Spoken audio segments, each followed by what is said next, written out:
Welcome to another episode of Shadows of the Tarot. Ben had been fascinated with fire for as long as he could remember.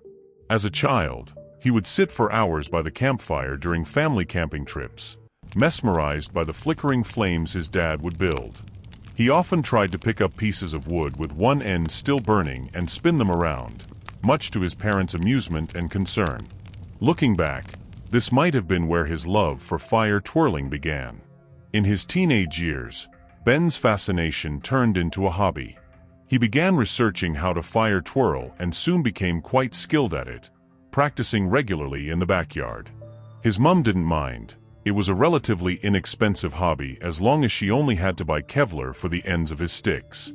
Eventually, Ben saved enough money to purchase a proper fire stick, marking a significant milestone in his journey. Fire twirling wasn't just a hobby for Ben, it was a passion that burned as brightly as the flames he spun.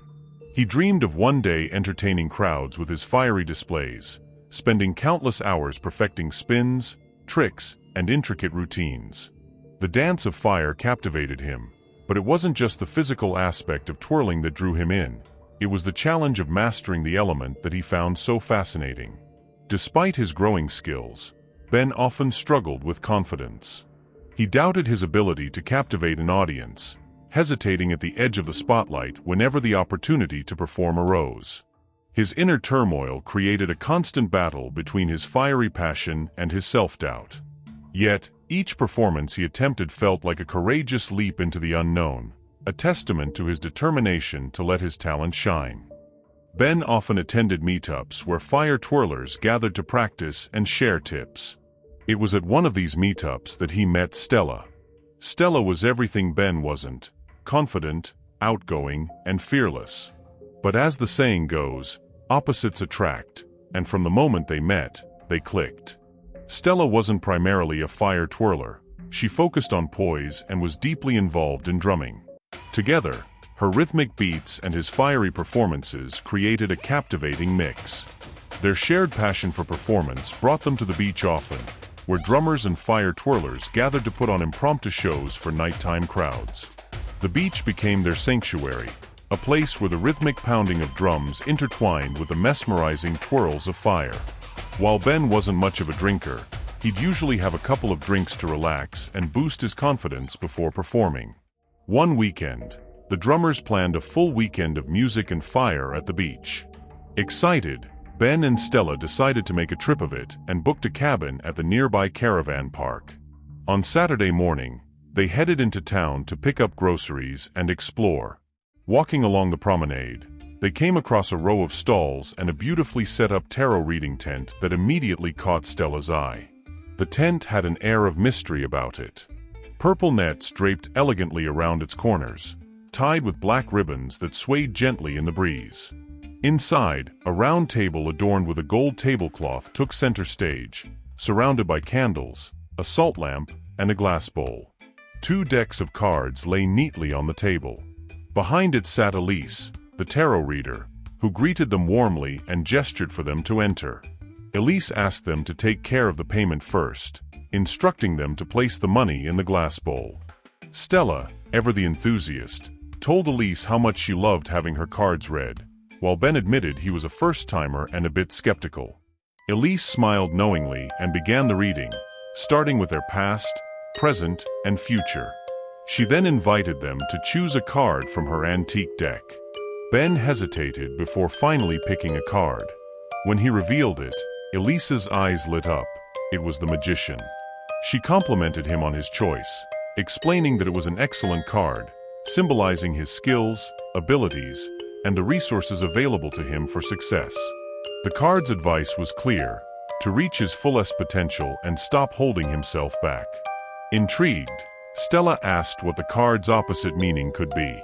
Elise explained that its reversed interpretation might suggest exercising caution and avoiding unnecessary stress. Stella's curiosity deepened at this explanation, but Elise quickly reassured them. She didn't believe the reversal applied to Ben's reading. To her, the Magician was a powerful indication of his potential and the opportunities waiting for him. Stella had been urging Ben all evening to perform his fire twirling for the growing crowd on the beach. The gathering had drawn quite an audience: families, couples, and other curious onlookers, all eager to watch the drummers and fire twirlers create magic under the stars. But Ben, hesitant as always, felt it would be better to ease into the atmosphere and get comfortable with the strangers around him before stepping into the spotlight. "I'll perform tomorrow night," he told Stella, trying to mask his nerves with a casual tone. "I just need to get a feel for the crowd first." Stella nodded, but seemed a little disappointed. She was always the confident one, eager to jump in and be part of the action. Ben admired that about her, though it also made him feel like he was holding her back sometimes. As they mingled with the crowd, Ben noticed a guy paying particular attention to Stella. He was tall and had an easy smile that seemed to put everyone around him at ease. Ben watched the way they interacted, how Stella laughed at his jokes and how they exchanged rhythmic beats on their drums. A flicker of unease sparked in Ben, but he decided to let it lie. Stella was friendly and social. There was no harm in her chatting with others, he told himself. The next night, they headed back to the beach. The crowd was even larger, and the energy was electric. Drummers had gathered in a semicircle, creating hypnotic beats that echoed over the crashing waves. Ben immediately noticed the same guy from the night before. This time, he'd set up his drum right next to Stella. They were sharing rhythms and laughing, their camaraderie natural and effortless. Ben felt a pang of jealousy he couldn't ignore. He tried to join in, but found himself feeling like an outsider. Stella and the guy were so in sync that Ben's attempts to connect felt clumsy and forced. Frustrated, he decided to take a break. "I'll grab some drinks," he said, heading toward the nearby pub. At the bar, Ben ordered a beer for himself and a couple of drinks for Stella. The alcohol steadied his nerves, and he struck up a conversation with another guy who was also nursing a drink. They joked and laughed, and for a moment, Ben felt his tension ease. But when he returned to the beach, his unease flared up again. The guy had moved his drum even closer to Stella, and she was now admiring his drum, running her fingers over the intricate carvings on its surface. Ben could feel anger bubbling up inside him, the alcohol amplifying his emotions. Fueled by jealousy and liquid courage, Ben decided it was time to perform. The beats of the drums surged, and the crowd's excitement grew. He grabbed his fire stick, lit the ends, and stepped into the circle of sand where performers showcased their skills. Ben began twirling, and at first, the familiar rhythm of the movements soothed him. The crowd cheered, their voices blending with the drumming, and for a moment, he felt like the center of attention. But then his focus shifted back to Stella and the guy. His twirls became faster, more aggressive, and he moved closer to them, the flames from his fire stick casting long, flickering shadows across their faces.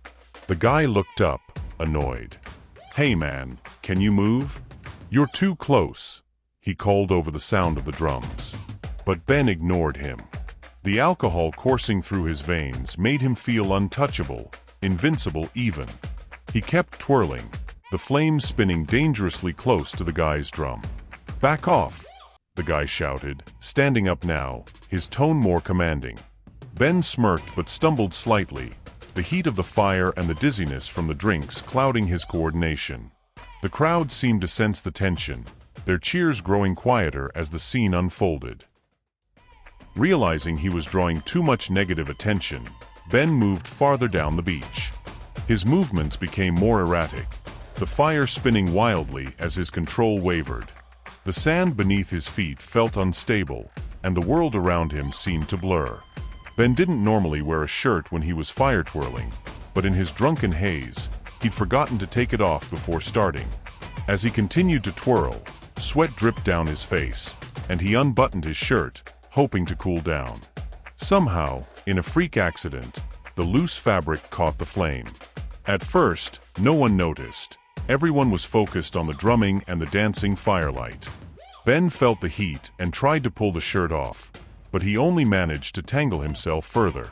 Panic set in, and as he tried to scream, a dark cloud of smoke filled his mouth, choking him. The flames from his polyester shirt spread quickly, licking up his arms and racing down his legs, their intensity unbearable.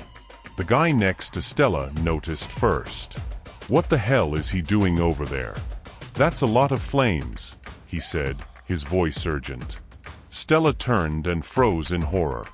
The drumming stopped abruptly as everyone turned their attention to Ben, who had collapsed on the sand, engulfed in flames. Chaos erupted as the drummers and spectators rushed toward him. They acted quickly, rolling Ben toward the waves to extinguish the flames. Smoke and the acrid smell of burnt fabric filled the air as Stella knelt beside him, placing her hand on his wrist and her ear near his mouth. He was still breathing, barely. Someone called for an ambulance, their voice shaking as they described the situation. But the night seemed cursed. The ambulance had trouble locating them on the dark, crowded beach, and precious minutes slipped away. Stella stayed by Ben's side, whispering his name, willing him to hold on. Later that day, the hospital contacted Stella with devastating news. Ben had succumbed to his injuries. Complications from the burns had been too severe. The following day, Stella stumbled across a post from Ben on Facebook. It was a photo of the tarot card he had chosen, the Magician. She stared at it for a long time before showing it to her mom, who agreed it was eerie. "It's freaky," Stella murmured, her voice breaking. "He was so good at fire twirling. It doesn't make sense. He's been doing this since he was a kid." Her mom placed a comforting hand on her shoulder. "Sometimes things just go wrong, sweetheart. You've got to try and take it one day at a time." But Stella couldn't shake the memory of him lying there, motionless on the sand. It haunted her, the images playing over and over in her mind. Her mom gently suggested removing Ben from her Facebook account, but Stella couldn't bring herself to do it, not yet. Remember to like, subscribe, and share to others, so you don't miss an episode.